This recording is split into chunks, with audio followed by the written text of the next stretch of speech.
Ligtas nang nakauwi sa Pilipinas ang 21 tripulanteng Pinoy na sakay po ng barkong inatake ng Houthi rebels sa Red Sea. Nagpasalamat naman si Christian Domarique na siyang kapitan ng barkong MV Tutor na inatake noong June 12. Kwento niya, papunta sa India ang kanilang barko nang mamataan ng isang speedboat alas 9 ng umaga noong araw ding iyon.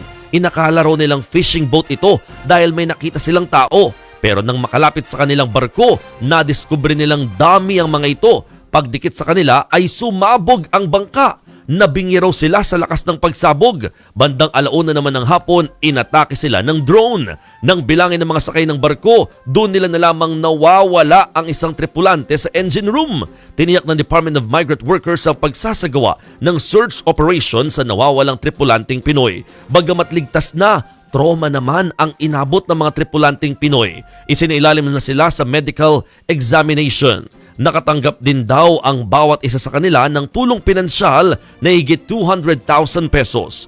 Galing yan sa iba't ibang ahensya ng gobyerno.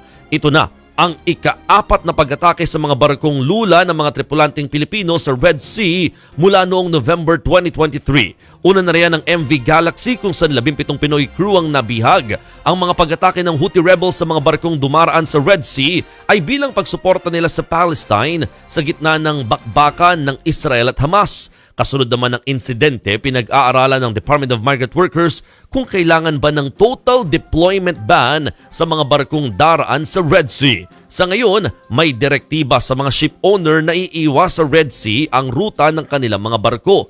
May right to refuse policy din naman kung saan pwedeng tumanggi ang mga tripulanteng Pinoy.